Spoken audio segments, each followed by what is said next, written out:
Good evening, everybody. It's great to be in this wonderful city. So today I'm going to speak about India's rise on the geopolitical stage and which nation is going to be the next superpower. So if we have to understand India's rise, current rise on the geopolitical stage, we have to understand that it is actually India's revival on the geopolitical stage.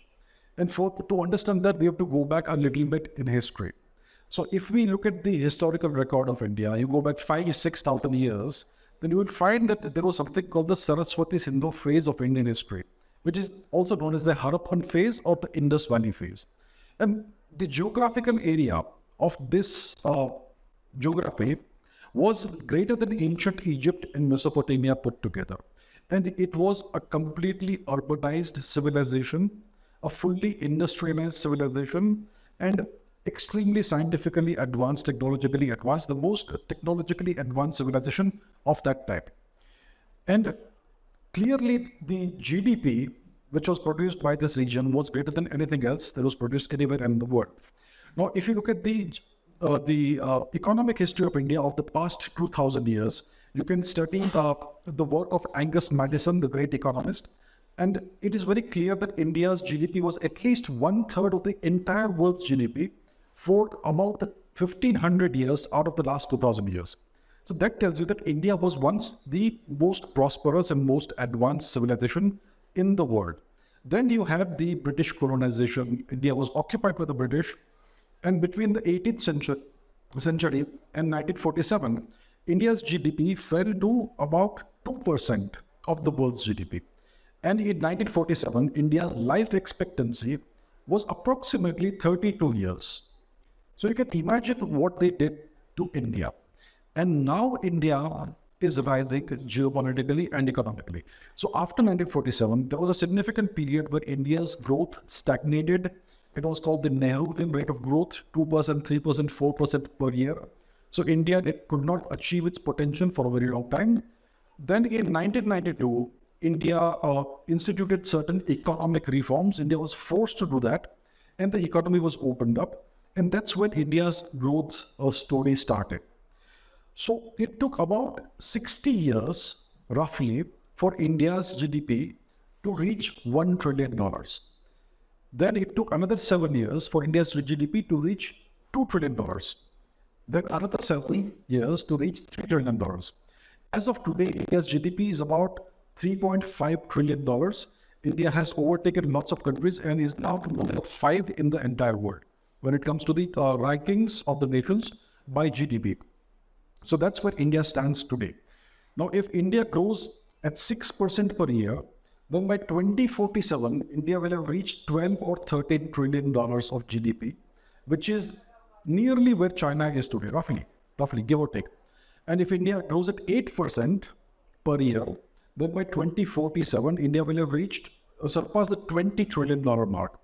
So India's GDP is the only GDP, India's economy is the only economy that is projected to keep growing in the coming years and decades. Every other economy is currently going into a recession. So if we look at India's geopolitical heft on the global stage, it is largely dependent on the economy and the military might also. So in geopolitics, it's all about your hard power. And hard power depends on economy and military and the kind of relationships you have with other nations. So currently there is one superpower in the world. People like to say that China is also a superpower. So how do we define that superpower? From my perspective, a superpower is a nation that can intervene militarily anywhere in the globe at 60 minutes notice. That is my definition of a superpower. And currently only one nation fits that bill, which is the United States. So the US is the only superpower. And as of today, there are 3 great powers and other powers as well. The 3 great powers today are China, Russia, and India is now emerging as a great power. So why is India emerging as a great power? It's because of the choices that India is making and the foreign policy that India has adopted over the past decade or so. So historically, India's foreign policy was based on idealism. It was based on the non-alignment, and India essentially refused to pursue its own national interests. In the 1950s, India was offered a permanent seat on the UN Security Council 3 times, and India refused that. In the early 1960s, India was offered nuclear weapons technology by President Kennedy of the US, and India, the Indian government, the leadership, rejected that offer. And India saw many such opportunities in the 1950s, 60s, and onwards to become a great power. And India's government refused to unleash the true potential of the nation and help the nation grow at a rapid pace. Understand this, in 1947, Japan was completely destroyed at the end of the Second World War. India was also not in good shape, but India had a functioning government. India was not destroyed by war. And yet, if you look at the trajectories of the two nations, they are very divergent. So Japan was able to grow very fast, and India did not grow to its full potential. So after the 1990s, India's growth started. And after essentially the 2010s, India started pursuing a foreign policy that is aligned with its national interest. So these are the reasons why India is now becoming a relevant global power, a great power on the geopolitical stage, because India is aligning itself with other nations. So India is a member of multiple coalitions, so to say, groupings of nations. There is BRICS, which is Brazil, Russia, India, China, and South Africa. There is the SCO, the Shanghai Cooperation Organization, which has Russia, China, India, and certain Central Asian nations. There is also the Quad grouping, which is 4 nations, India, the US, Japan, and Australia. So India is playing significant roles in a multitude of important organizations. And India, if you look at the geography, it is a God-gifted geography. India dominates the Indian Ocean region. So geography also tells you how a nation will perform on the geopolitical stage. So India's geography, from one sense, is not very good because it is surrounded by not very friendly nations, but India has the entire Indian Ocean at its disposal. So because of this, India can become a great maritime power, a rimland power from the back-ender perspective. And we have a prime minister whose policies are very dynamic, and we have a very strong foreign minister, external affairs minister, Dr. Jaishankar, who is effectively putting forth India's perspective on the global stage. So these are the reasons, along with the economic growth, that have propelled India into a position of being a geopolitical great power. And India is projected to rise. Now let's look at future projections. We have to compare, see, people have been saying that this is the Chinese century. But that's what we've been hearing for the past decade, that the 21st century is going to be the Chinese century. Of late, we are hearing that it's going to be the Asian century. So why has this shift happened? It's because of the demographic problems in China.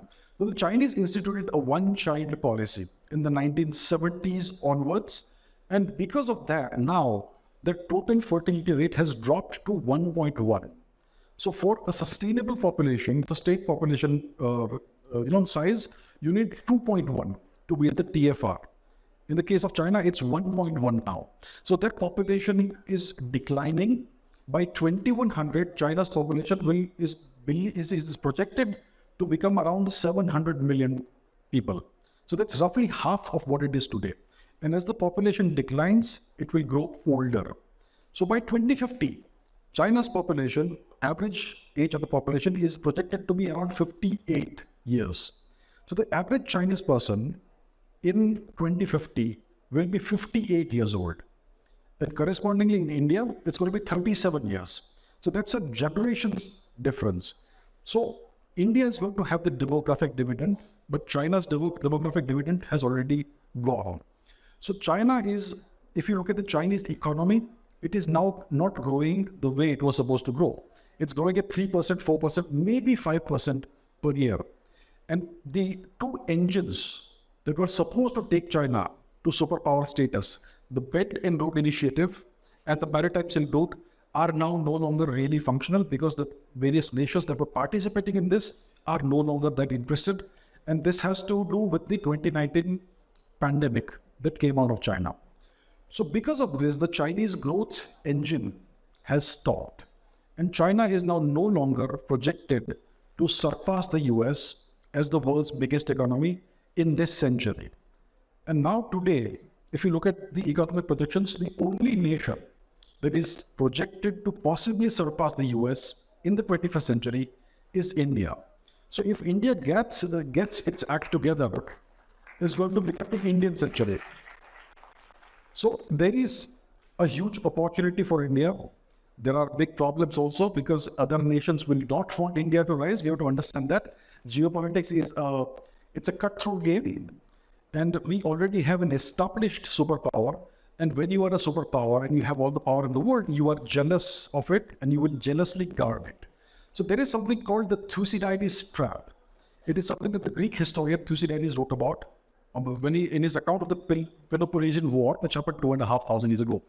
So according to this concept, when you have an established power which is threatened by the rise of a new power, then war is inevitable. So right now we have three powers that are now rising. There is India, there is Russia, there is China, and India is the one that seems to have a sustainable rise. So from the perspective of the US, it makes sense for them to try to engineer a fight between these three emergent powers. Let them fight amongst each other so that our power remains safe. So there is the possibility of a Thucydides trap kind of situation emerging in the 21st century. We are seeing very rapid geopolitical changes right now. And as we know, in the BRICS coalition of nations, the weakest link is China. Because China has boundary issues, border issues with almost everybody. It renames the names of places in Arunachal Pradesh, in other parts of India. It also renames the names of places in Russia. The port of Vladivostok, the island of Sakhalin, the peninsula of Sakhalin, all that. So China is a nation that has expansionist ambitions, which makes it the weakest link in the BRICS grouping. So the great existing power, the US, would like to leverage these fissures within BRICS and try to make the coalition non-sustainable. Just like we have SAARC, the South Asian Association of Regional Cooperation, which is not functional anymore because of the presence of Pakistan.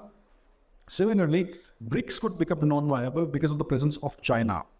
So this is one of the problems that the Chinese could face and the BRICS coalition could face. So right now there is a possibility of the emergence of a multipolar world order, not just one major power, but multiple poles, and possibly a bifurcation of the global system, the economic and financial system also, maybe the emergence of a new currency, maybe a BRICS currency, maybe the Chinese yuan, maybe the Russian ruble, maybe the Indian rupee. So a lot is happening right now and a lot of uncertainty is there.